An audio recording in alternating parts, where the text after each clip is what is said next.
Bonjour à tous. Aujourd'hui, nous allons voir un cas spécifique de la déclaration fiscale.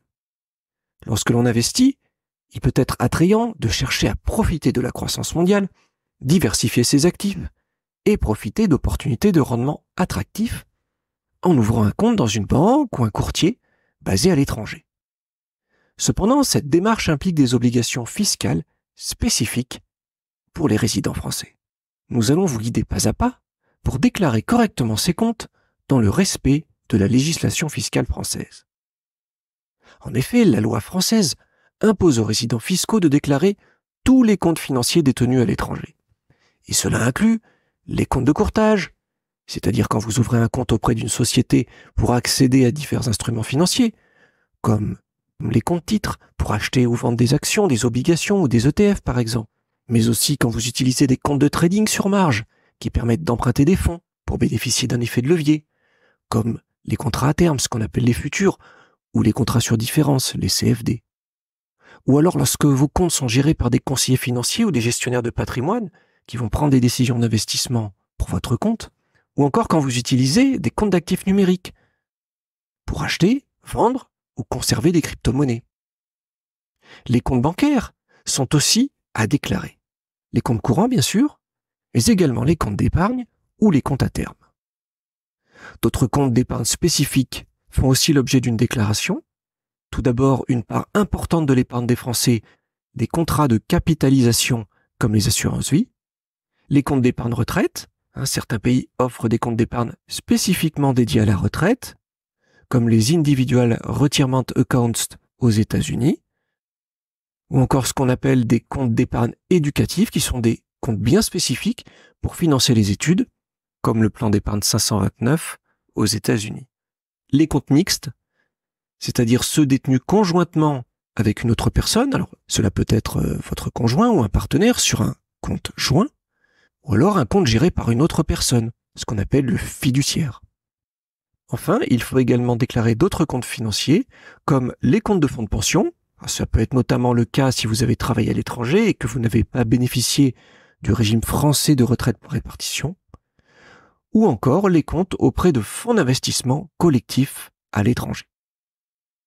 En somme, vous avez un compte de courtage chez Charles Schwab pour investir dans des actions américaines, vous devez déclarer. Vous avez un compte courant pour vos transactions quotidiennes chez UBS en Suisse, vous devez déclarer. Vous utilisez Binance pour acheter, conserver ou vendre du Bitcoin, vous devez déclarer. Vous avez un portefeuille d'investissement géré par un conseiller financier basé à Londres, vous devez déclarer. Bref, vous avez compris, tout compte financier détenu à l'étranger doit être déclaré aux autorités fiscales françaises. Mais également, ceux ouverts dans des succursales françaises d'établissements financiers étrangers, comme par exemple des courtiers XTB ou IG Market. À noter qu'un courtier étranger qui dispose d'une succursale en France vous permet de saisir le médiateur de l'AMF en cas de litige. Pour les vérifier, vous pouvez consulter la base de données publique Régafi de la CPR. On peut voir par exemple que XTB a une succursale enregistrée en France. Ce qui n'est pas le cas si je tape pour le courtier Trade Republic.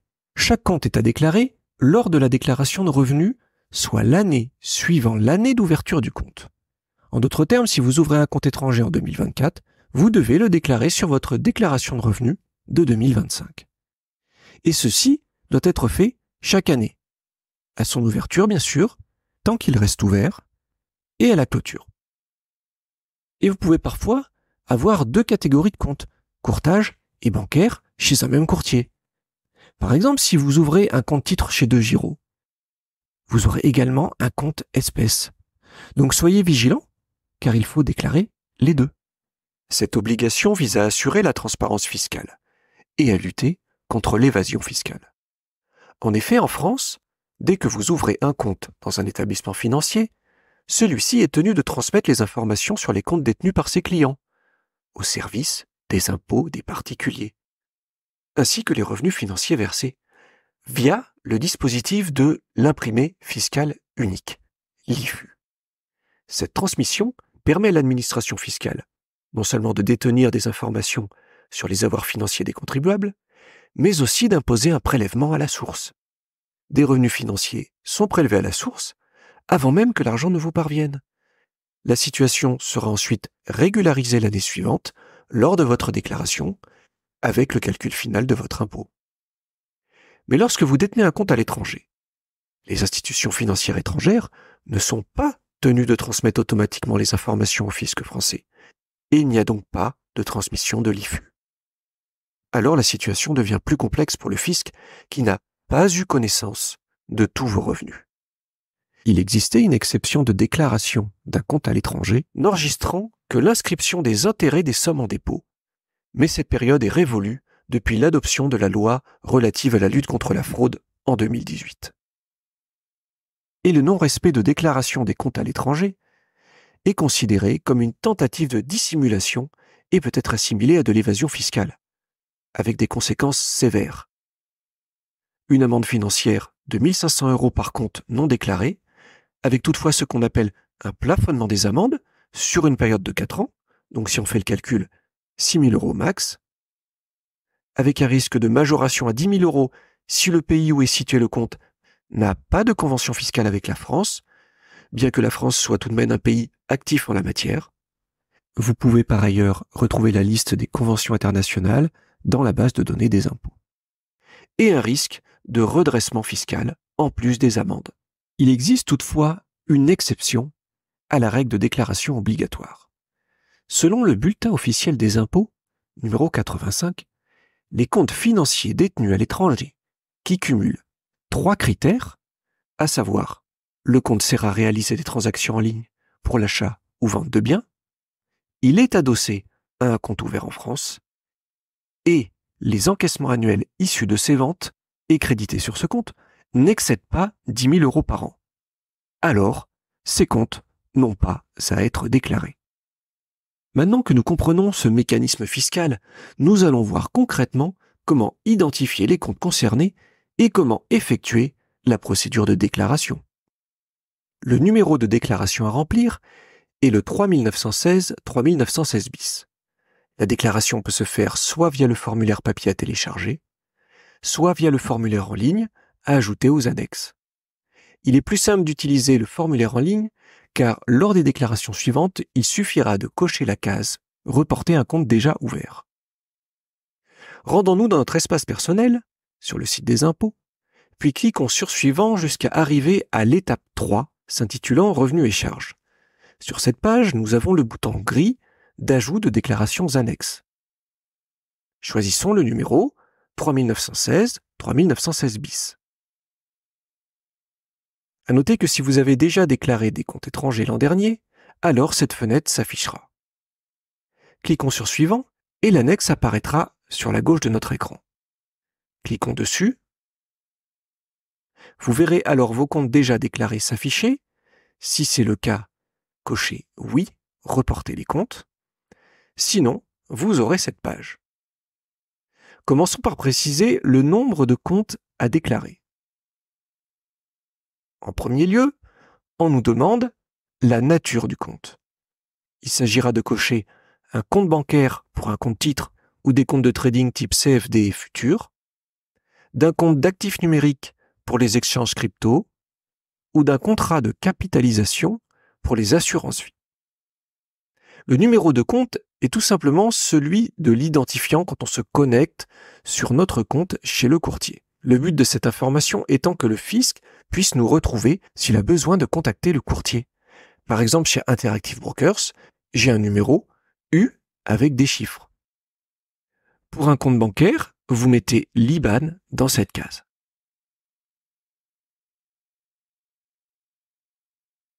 En caractéristique du compte, un compte épargne s'il s'agit d'un compte titre sur lequel vous encaissez des intérêts d'obligations ou des dividendes d'actions, et autre s'il s'agit de produits dérivés. Date d'ouverture.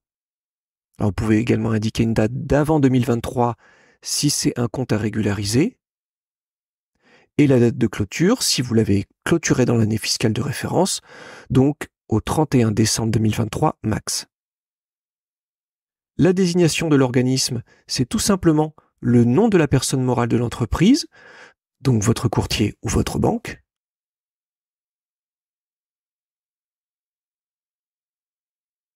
L'adresse, c'est celle du siège social.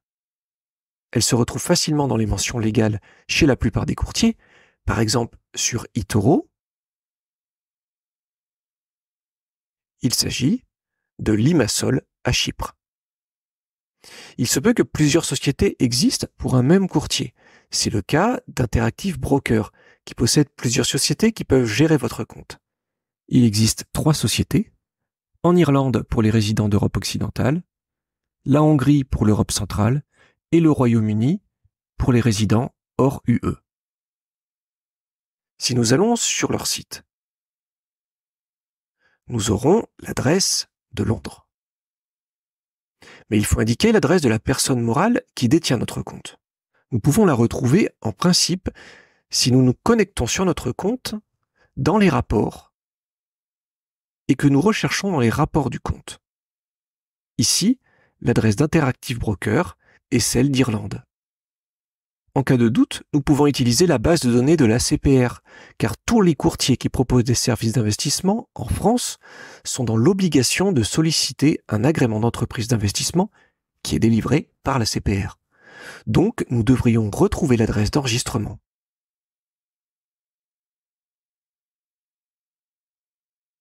Il s'agit bien de l'adresse irlandaise.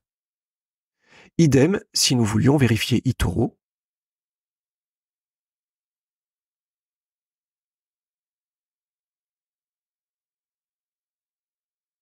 Nous retrouvons l'adresse de Chypre.